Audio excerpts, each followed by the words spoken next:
Hello everyone, welcome to my HTML tutorial. इस tutorial में हम HTML में headings, paragraphs, comments and line breaks के बारे में जानेंगे। तो HTML हेडिंग्स बेसिकली किसी भी टॉपिक, सेक्शन या आर्टिकल को हाईलाइट करने के लिए यूज़ की जाती है। HTML में 6 अलग अलग लेवल्स की हेडिंग होती है फ्रॉम H1 टू H6। जहाँ पर H1 टैग हमें लार्जर टेक्स्ट साइज प्रोवाइड करता है, वहीं H6 हमें सबसे छोटा टेक्स्ट साइज प्रोवाइड करता है। एक HTML वेब पेज में जनरली एक H1 हेडिंग होनी ही चाहिए और बाकी हम H2, H3, H4 हेडिंग्स को अपने अकॉर्डिंग किसी भी कंटेंट में लगा सकते हैं। HTML paragraphs. The P element defines a paragraph content in the web page. Paragraph content को अगर हमें वेब पेज पे दिखाना है तो हम P टैग का यूज़ करते हैं या P एलिमेंट कह सकते हैं, P एलिमेंट का यूज़ करते हैं। P एलिमेंट सबसे ज़्यादा यूज़ होने वाला टैग है HTML में टेक्स्ट कंटेंट रखने के लिए वेब पेज पे। अब हम जानते हैं HTML में कमेंट्स क्या होते हैं। Comments in HTML are typically used to explain the markup. It will help us and others to select or find the specific section in the document quickly and easily at the time of editing the source code. मतलब comments जो होते हैं वो basically editing के time पे developers के लिए use में आते हैं। जैसे अगर हमने वेबसाइट के किसी वेब पेज को बनाया तो अब अगर किसी और डेवलपर को उसे चेंज करना होगा तो उसे ये तो पता नहीं होगा कि ये सेक्शन किस चीज का है, ये सेक्शन किस चीज का है, यहाँ पर क्या था, यहाँ पर क्या था। तो उस केस में कमेंट्स बहुत ज्यादा हेल्प करते हैं डेवलपर्स की किसी भी सेक्शन को फाइंड करने में। Comments are simply ignored, they are not displayed by the browser. Comments को वेब ब्राउजर इग्नोर कर देते हैं एंड डिस्प्ले नहीं कराते हमारे वेब पेज पे। An HTML comment begins with this sign and end with this sign. तो HTML में कमेंट्स इस तरीके से स्टार्ट किया जाता है एंड एंड इस तरीके से किया जाता है। Line breaks. A line breaks ends the line you are currently on and resumes on the next line. Line break हमारी करंट लाइन को ब्रेक कर देता है और हमें नेक्स्ट लाइन में पहुंचा देता है, जस्ट लाइक एन एंटर की ऑन द कीबोर्ड। HTML में लाइन ब्रेक्स के लिए हम BR टैग्स का इस्तेमाल करते हैं। ये हमारी लाइन को या फिर किसी भी कंटेंट को ब्रेक करके नेक्स्ट लाइन पे पहुंचा देता है। तो अब मैं प्रोग्रामिंग के थ्रू आपको बताता हूँ कि हम HTML प्रोग्राम में headings, paragraphs, comments and line breaks का यूज किस तरीके से कर सकते हैं। तो यहाँ पर मैंने VS कोड को ओपन कर लिया है और उसे लाइव सर्वर के थ्रू रन भी करा लिया। अब सबसे पहले मैं HTML प्रोग्राम्स में हेडिंग्स का यूज करके दिखाता हूँ। तो सबसे पहले हम अपना HTML का सिंटेक्स लिख लेते हैं, TOC। और इसमें जैसा कि मैंने आपको बताया था कि HTML में हेडिंग्स को वेब पेज पे डिस्प्ले कराने के लिए हम H1 टैग का यूज़ करते हैं या फिर H2 या फिर H3 या फिर H4 या फिर H5 या फिर H6। Difference H1 to H6 tag में सिर्फ इतना होता है कि H1 टैग बिगर फॉन्ट साइज प्रोवाइड करता है जबकि H6 टैग हमें स्मॉलर टेक्स्ट साइज प्रोवाइड करता है। तो H1 में मैं लिख देता हूँ हेडिंग 1। अब मैं यहाँ पर H2 लेता हूँ, उसमें लिखता हूँ हेडिंग 2। अब मैं यहाँ पर H3 लेता हूँ और इसमें लिखता हूँ हेडिंग 3। अब मैं यहाँ पर H4 उसी तरीके से हेडिंग 4,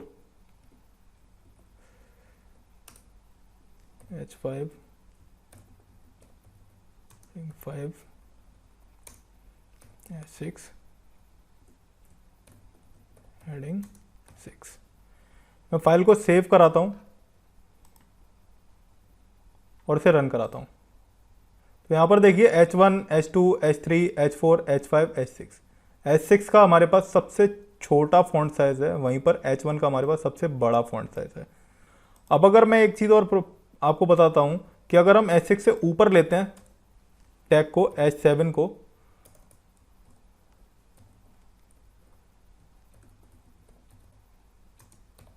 तो ये क्या करेगा,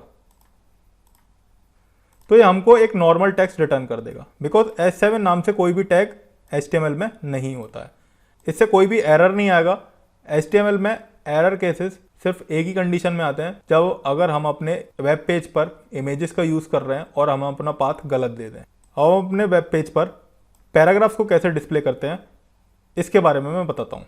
पैराग्राफ्स को डिस्प्ले करने के लिए मैं P टैग का इस्तेमाल करता था और P टैग में मैं कंटेंट अपने अकॉर्डिंग किसी भी तरीके से दे सकता हूँ।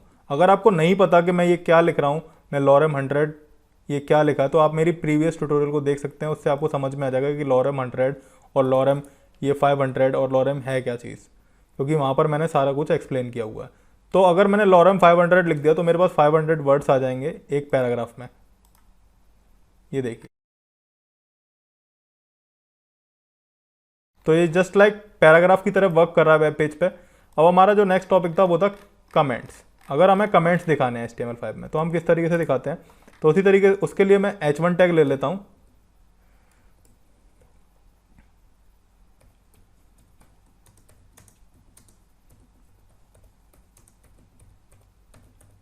HTML is the markup language. तो VS कोड में कमेंट देने के लिए हम कंट्रोल और / एक साथ दबाते हैं, तो इससे हमारे पास ऑटोमेटिकली कमेंट आ जाता है HTML में। तो यहां पर हम कुछ भी लिख सकते हैं, HTML कमेंट। अब मैं अगर एंटर प्रेस करके दोबारा से पैराग्राफ देता हूं और पैराग्राफ में मैं कुछ भी कंटेंट दे देता हूं और यहां पर जैसे ही मैं सेव करूंगा, देखिए कमेंट एग्जीक्यूट नहीं हुआ। जैसा कि मैंने अपनी स्लाइड में बताया था कि वेब ब्राउज़र कमेंट्स को इग्नोर कर देता है। अब इस स्लाइड में जो हमारा नेक्स्ट टॉपिक था वो था लाइन ब्रेक्स इन HTML। तो हमें लाइन ब्रेक्स कैसे देते हैं। अब मान लीजिए कि मैंने h1 टैग लिखा है, उसमें लिखी हुई है एक कंटेनर मैंने क्रिएट किया हुआ है, कंटेनर लिखा हुआ है मैंने। उसके बाद मैंने h2 हेडिंग ले रखी है, उसमें मैंने लिख रखा है सब कंटेनर, और उसके बाद मैंने एक पैराग्राफ लिखा हुआ है और उसमें कुछ मैंने कंटेंट दे रखा है। तो अब अगर मुझे h1 और h2 के बीच में ज़्यादा स्पेसेस चाहिए, अभी फिलहाल तो मैं फाइल को सेव करके दिखाता हूँ तो क्या आउटपुट क्या आ रहा है। तो इस तरीके का आउटपुट आ रहा है हमारे पास। लेकिन अगर मुझे h1 और h2 के बीच में ज़्यादा स्पेस चाहिए तो मेरे को लाइन ब्रेक्स देने पड़ेंगे। लाइन ब्रेक्स देने के लिए HTML में जो टैग है वो है BR की फुल फॉर्म है ब्रेक टैग। जितने ज़्यादा मैं ब्रेक्स दे दूंगा कंटेनर एंड सब कंटेनर में, उतने ही लाइन ब्रेक्स आ जाएंगे। अब मैं इसे सेव करता हूं और ये देखिए यहाँ पर काफ़ी सारे लाइन ब्रेक्स आ गए हैं, वो इन ब्रेक टैग की वजह से आ रहे हैं। मैंने आपको बताया था कि हम ब्रेक टैग में / का यूज़ भी कर सकते हैं, तो मैं यहाँ पर / भी लगा देता हूँ और फिर फाइल को सेव करता हूँ। ये देखिए कोई भी एरर नहीं आ रहा है। तो इस ट्यूटोरियल के थ्रू आपको ये समझ में आ गया होगा कि हम अपने HTML प्रोग्राम में हेडिंग्स का, पैराग्राफ्स का, कमेंट्स का एंड लाइन ब्रेक्स का यूज़ किस तरीके से करते हैं। होप आपको चीज़ें समझ आई होंगी। अगर आपकी कोई क्वेरी है तो आप कमेंट बॉक्स में लिख सकते हैं या आप लॉग ऑन कर सकते हैं www.learntounlabs.com/contactus.php। हम आपकी क्वेरी सॉल्व करने की कोशिश करेंगे। Thank you.